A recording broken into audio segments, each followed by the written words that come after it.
ஆழ்வார் எம்பெருமானார் ஜீயர் திருடிகளே சரணம், ஜீயர் திருடிகளே சரணம். bOdhayantha parasparam is a program where we gather together and discuss about a particular topic somewhat in depth and try to understand various aspects of that particular topic. We've been doing this for last little while. We've had many such programs. This time we are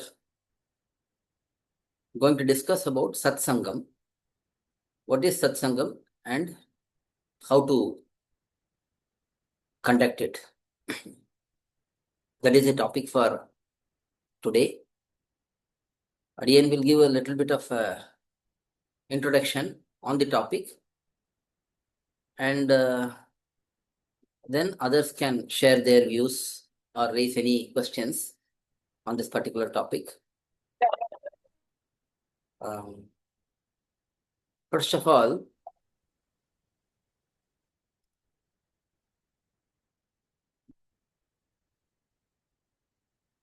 satsangam means, in our context, having a gathering of like-minded Bhagavatas and engaging in some devotional activities.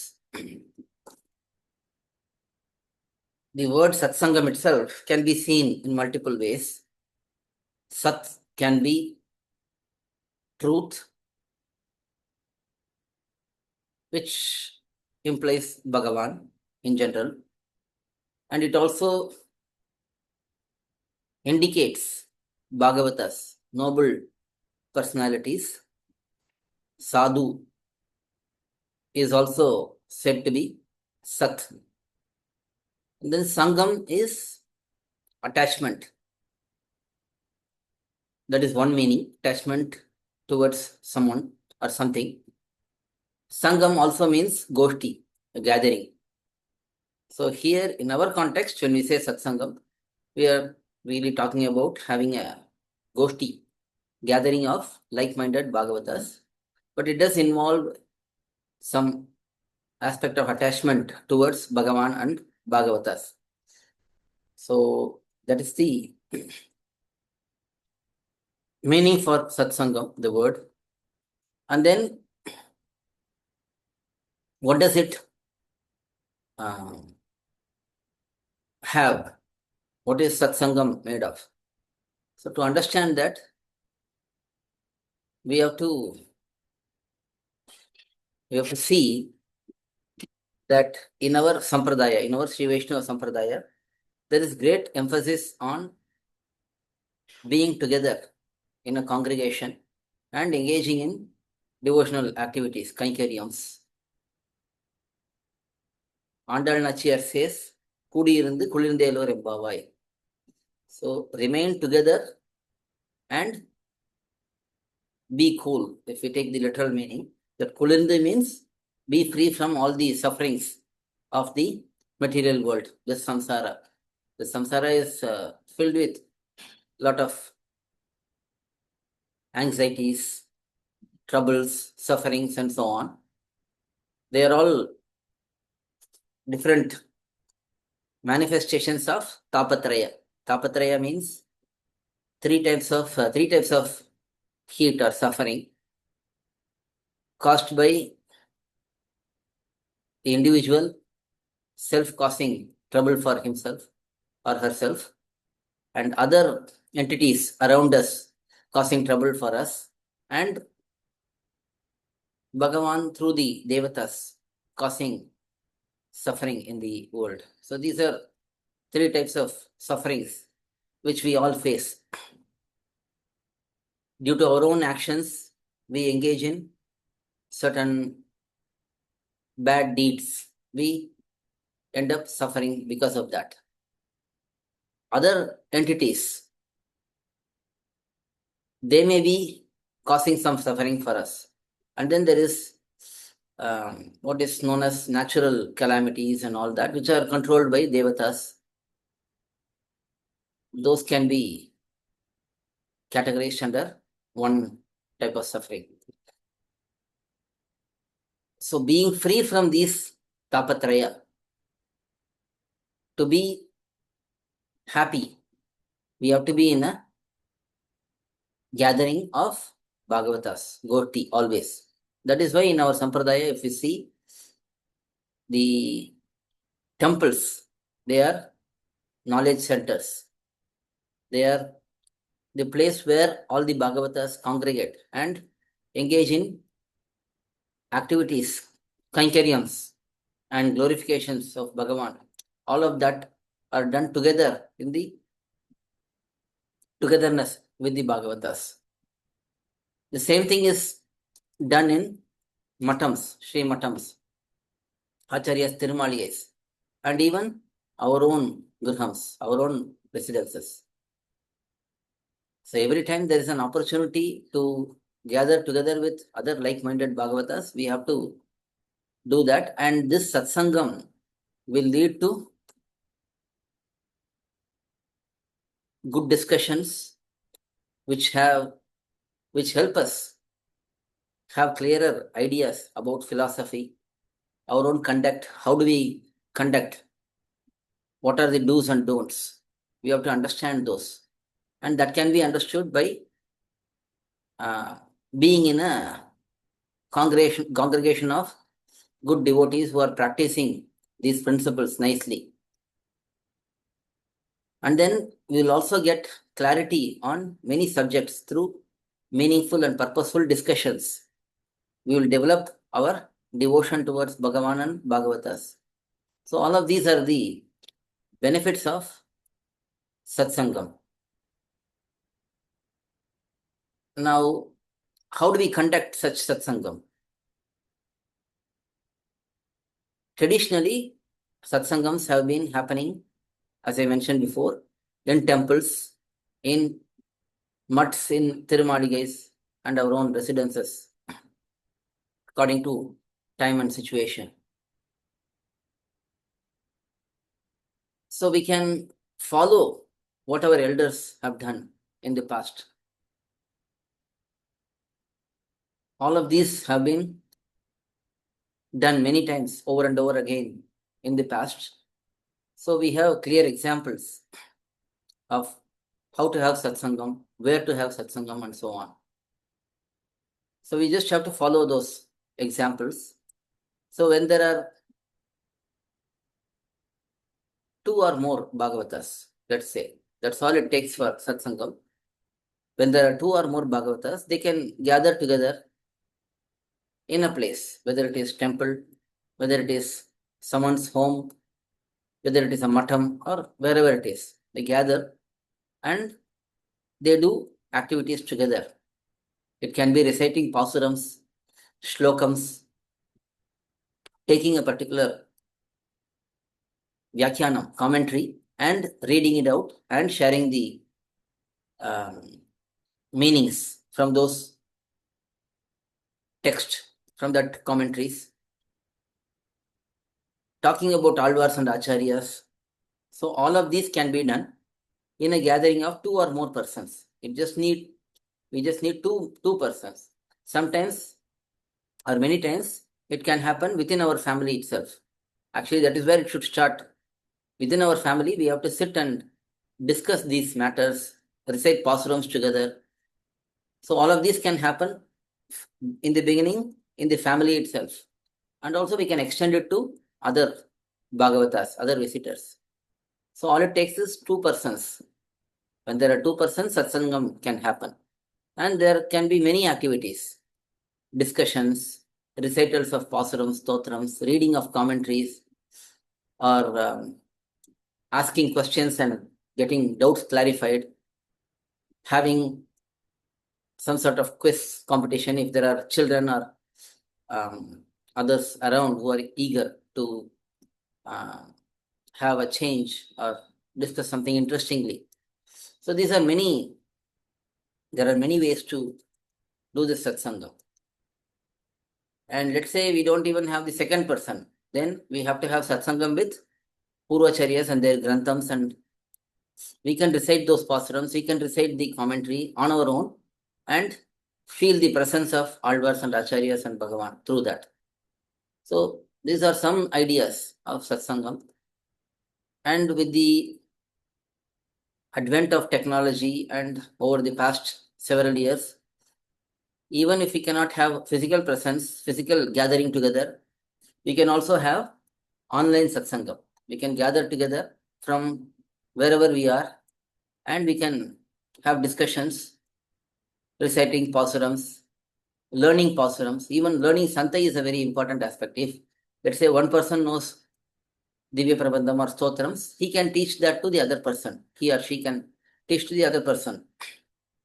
So many aspects are there. Many ways can be seen in this to do satsangam.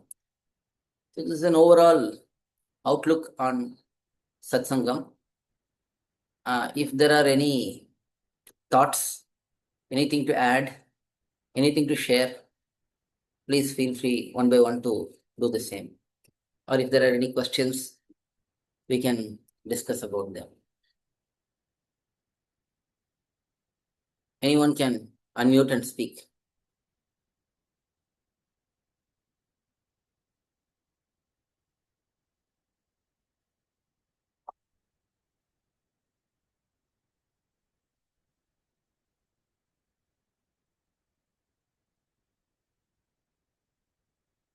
Anyone can share. Someone has to start.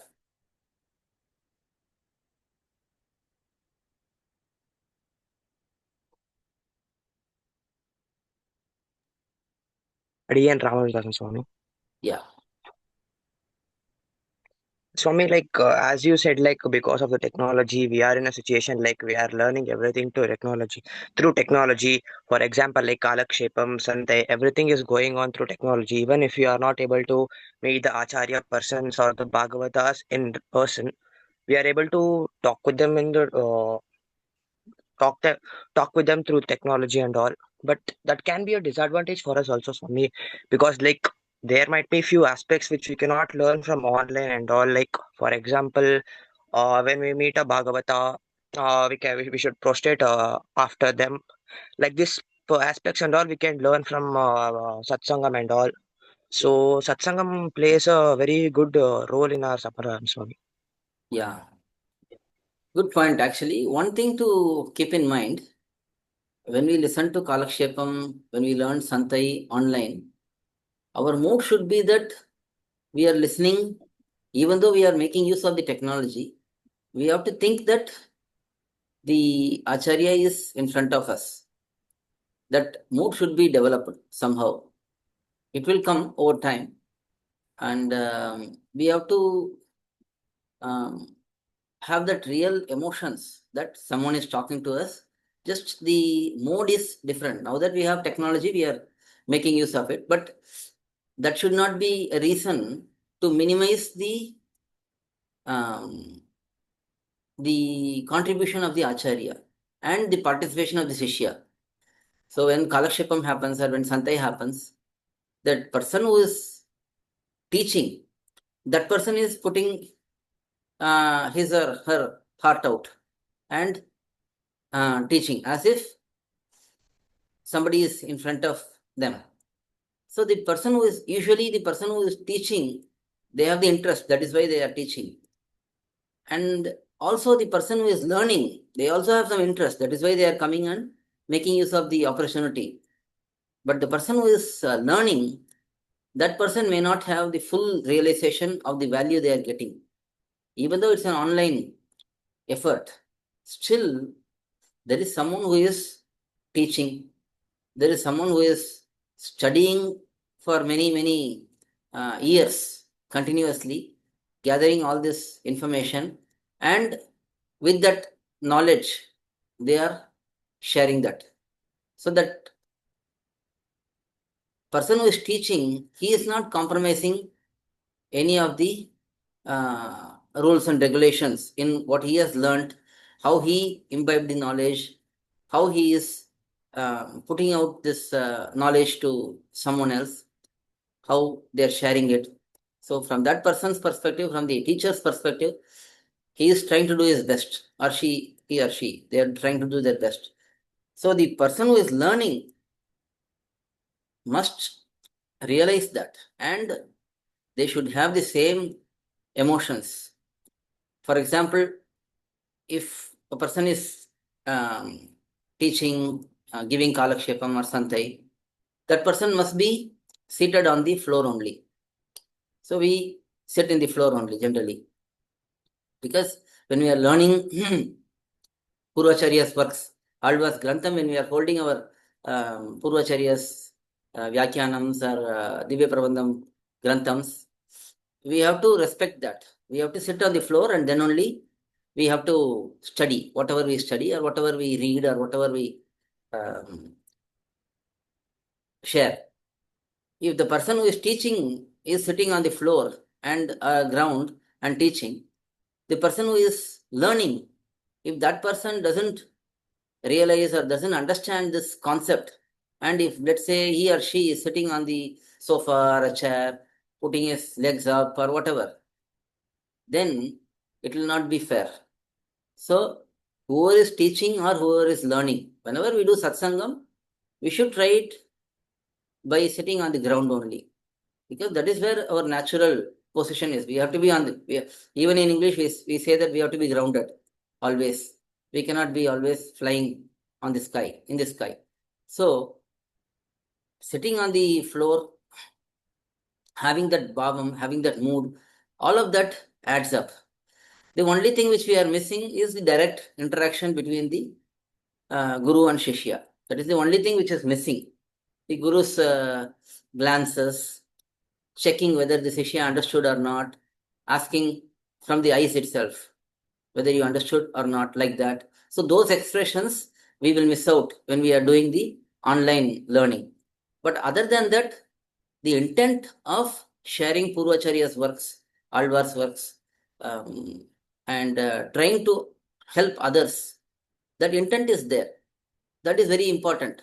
So when that intent is there in the teacher's side, the same intent should be there in the student side also. So that is, when that intent develops, then after a while, maybe 10, 15 kalakshepams, 100, 20, 30 kalakshepams, it will become natural for us. We will get used to this. And also, it is not that when we learn through online methods, we just have to avoid meeting the guru or teacher. Many people have this, sometimes have this disregard for the person who is teaching online. Even those who are teaching directly, many shishyas don't understand the value. So they don't give the proper respect for Acharya. When we look at the Acharya Shishya relationship, it is very in depth and it is very, very, um, uh, very deep. One has to understand it correctly and practice it. So when we see sometimes that people are learning online, they will come to the Acharya's town, but they will not even bother to call and inform or request whether we can have come and have your darshan, whether we can get your blessings directly. I've been learning from you for last 2 years, 3 years, but I have not had a chance to meet you. So can I come and meet you? They don't even have that courtesy.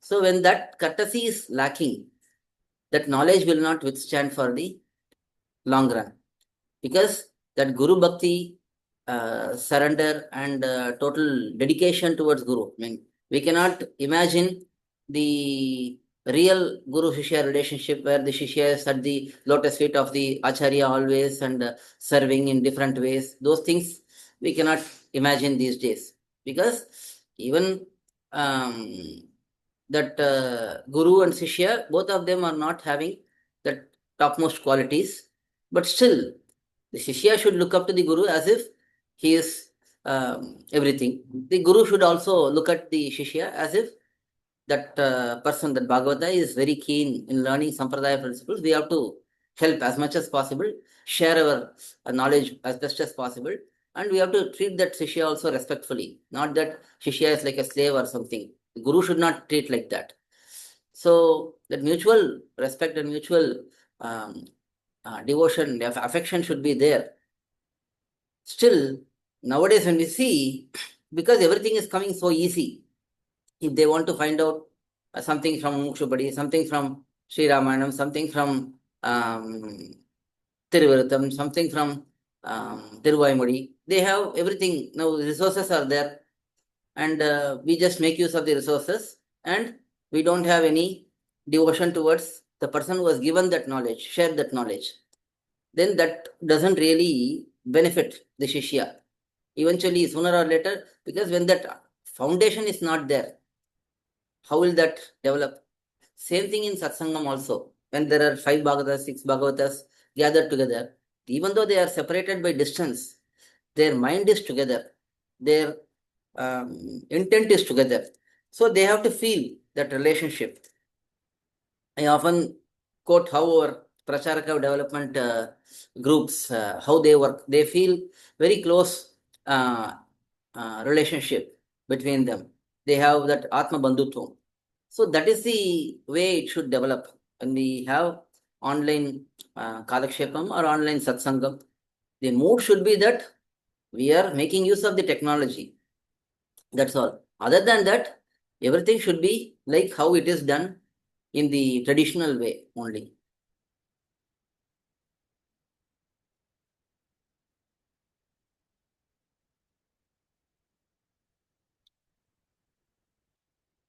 Anyone else having any other thoughts? Adiyan Swami, Hare Rama. Shivate Ramanujaya Namaha. Hare. Swami, just wanted to share here a couple of things, just 2 points. Hmm. As you said, knowledge gained when shared brings a lot of satisfaction, not only to the person who is sharing with others, it also creates an interest in the other person also, because they know the information is from an authentic source and we are not just making it up by ourselves. Recently, I visited one of my aunt in Chennai, Hmm. and we were talking in about it was a satsangam only with 3 4 people, the family, and we discussed a lot of things, and they were surprised how did I gain so much knowledge. Hmm. I didn't gain knowledge that I could talk so easily about all these things. Then I was talking about our Swami and covid.org. It was such a they thought that I come from North India, and I have most of my time left uh, been there only. So how can a person from North can talk so much about all these things? They were surprised. So I was really, even I was surprised that I could share a lot of information, and they are part of couple of groups in our this thing covid.org. That's one thing I just wanted to share. And I also see that when we are in satsangam, we can realize the progress that we make, steady progress, Hmm. because you are in a hurry to be in that kind of environment to learn more, to be part of all these things. And I have joined Nachyar group, and I have joined Ramya Mas Tirvai Muri. That kind of interest that each one creates in our mind, it's very helpful. Yeah. Very helpful, Swami. Thank you so much. These are the 2 points that I wanted to share in this group. Adiye. Very nice. Very nice. Srimati Actually, that is a Ramanujaya Namaha. very, very important point. Whatever knowledge we acquire, we have to share it with others. Before sharing, obviously, we have to practice, put something into practice in our life. But when we don't share the knowledge, it goes with us. It just dies with us. So when we share the knowledge also, even when we don't practice, this is a good point actually. Let's say we have some understanding in Sampradayam. Let's say we have to always eat prasadam. We have an understanding, but sometimes we are not able to follow that due to some reasons or other. But when we tell others, we can only tell the truth. We cannot say that we can have prasadam sometimes, we can have non-prasadam some other times like that. When we say the truth, we have to say we have to have prasadam only. So at that time, let's say we are practicing it 60% of the times or 70% of the times. Now we will think, oh, I told that other person who is Sometimes we can say that he is a newcomer to the Sampradayam. I have told him or her that we have to have prasadam only. But sometimes I myself am not following it. Now I should try to make sure that I go from that 70% to 80 or 90%, so that when I say that principle to somebody else, it makes full satisfaction to me. Because when we give advice to somebody without us following that, then we will ourselves feel a little bit guilty about it. But when we try to improve ourselves slowly, then we will have a satisfaction and we will also make progress. Many times when we share things to others, our knowledge improves because we become clear in our understanding. Instead of just learning continuously, if we also share, then our learning becomes affirmed. That is, there is some confidence and some strong understanding develops in us when we share the knowledge with others. So it's a very important aspect. Whatever little we know also, we have to share with others.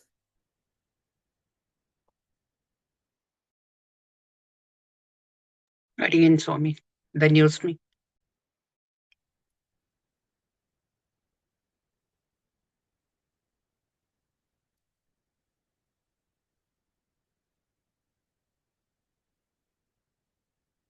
Anyone would like to share?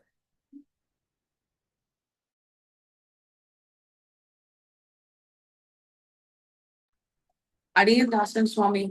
Adiyan, on this. Swami, I also agree with Geetama and what Devareed has mentioned. The first, with the amount of learnings, when we learn only for ourselves, the wisdom and knowledge it brings to us is say one proportion. And then when we learn to actually share it with others, it gives a different perspective of one to also assess how much we have learned. Because generally in these things, we don't assess ourselves. Also, after a certain age, when we quantify, we don't test ourselves to see how many pasharams we can recite by heart, or how many pasharams do we know with meanings. But that is Adiyan's current phase, Swami. The last 1 month, ever since we have started our bOdhayantha parasparam with Sri Vaishnava Vedika sessions, than what Adiyan had learned the last 2-3 years. When it comes to reciprocation, it is always only 10% that we can reciprocate. So the preparations are even more, Swami. Yeah. So when we sit at home, and in fact, till now, even Sahana was listening to both the Devareed and Geetama. And she was also telling the natural flow to the next point, Swami, is also the language barrier. Now, these days, Adiyungal used to talk within our satsangam, Swami, like how Devareed has broken that barrier, language barrier through our Koil.org efforts. Because our classes have Adiyars from all backgrounds, Hindi speaking, Telugu speaking, and they all feel welcomed. Not sure how they felt a little, maybe 10-20 years ago, Swami. Now we have texts also, granthams in different languages, so we don't need to tell that I'm from a different language or different part of the city, or from externally from a different country. The reach is also more this way, that we are trying to adapt both with technology as well as also staying grounded, like what Swami had mentioned. These two, Swami, and what Devareed told, third point, satsangam starts from home. We don't need to wait for another person to actually come and join us. When we already have a few people at our home, everyone is in a different wavelength.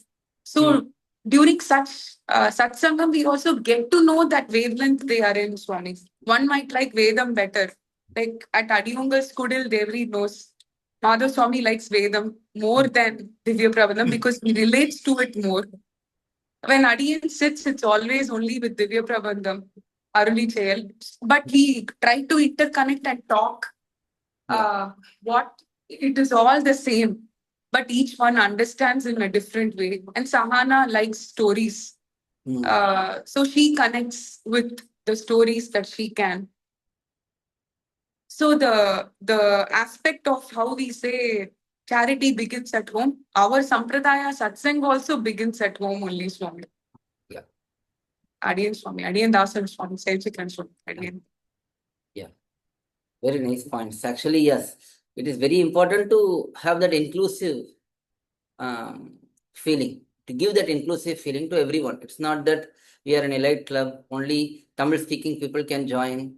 Many times we face this problem also whenever we translate things into English. There are many people, even now, they don't like it. They say, why you are translating these into English? These are all Alvar's Pasarams, Purvacharya's works. How can you translate that into a miniature language? But language is got no barrier. Language is not a barrier when we are talking about Bhagavad Vishayam. We cannot say that Bhagavan will only speak Tamil. We cannot say that he will only speak Sanskritam. We cannot say that he will only speak these two languages. And if there is another devotee who doesn't know these two languages, he will say, you go and learn Sanskritam or Tamil and then come talk to me. That is not who Bhagavan is. So when it comes to Bhagavad Vishayam, it can be shared in any language to anyone who is really eager to learn. So that is our foundational thought in building this coil.org in multiple languages, especially in English.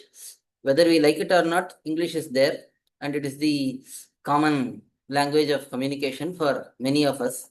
So we should have content in English so that those who are unable to understand Tamil or Sanskrit, they have some resource.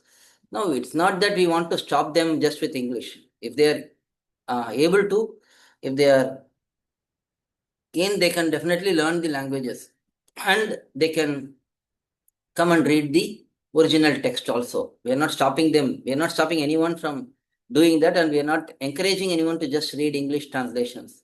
We are always encouraging everyone to learn the source text in the source language itself. But for those who are beyond a particular age limit, capacity of learning another language, at least we have the content in English so that they can benefit out of it. They need not miss out on the most valuable knowledge source, Divya Prabandham and commentaries and all that. So these are aspects which we face. We face hurdles both from inside and outside. And we try to overcome with some sincere commitment, submission towards Bhagavan. It's not that we are someone who is great, or I have done something which nobody else has done, or something, not something like that, but it's something we are trying to build some resources, content for everyone who is eager to know about Bhagavan and Alvars and Acharyas, and with the grace of course, Bhagavad Ramanuja and Alvars and Acharyas, it has come to this stage where we have lots of information now. Swami, can I share one more point, Swami? Sure. Permission.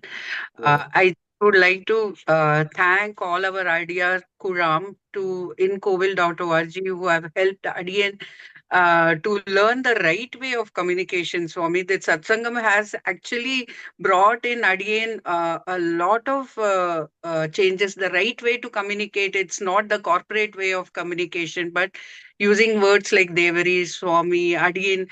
These were, how they were introduced without a very subtle way of introduction, such as setting an example through their messages, whether it is, I would definitely like to give names from our Varavara Muni Vidyalayam, Swami, Vardarajan Swami, Jayashree Amma, Ramya Ma, Vaishnavi Ma, Radhika Ma.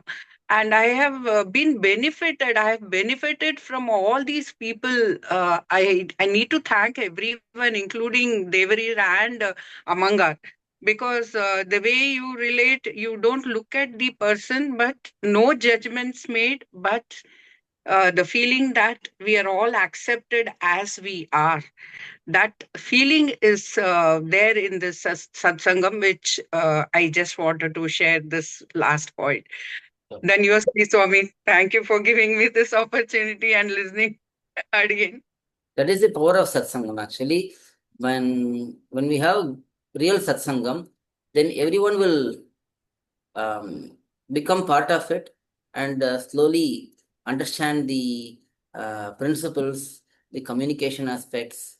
Then what are all our external identities, internal qualities. All of these will be um, easily understood by practical demonstration by the Bhagavatas in the group. And whenever someone comes in new, within a short time frame, within a few sessions, they will easily catch these things because everyone is treating other persons respectfully and interacting in a very noble way, dignified way. Naturally, that will catch to everyone who is joining. So that is the power of satsangam, actually. Actually, my grandson, when he comes in the children program, he tells everyone, Adiyen Srimate Ramanujaya Namaha. Very nice.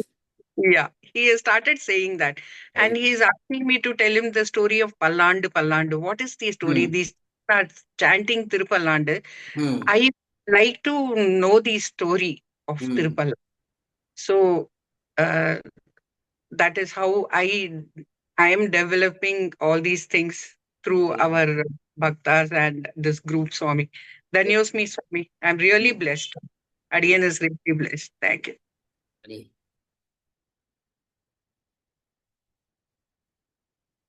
Anyone else would like to share any other points?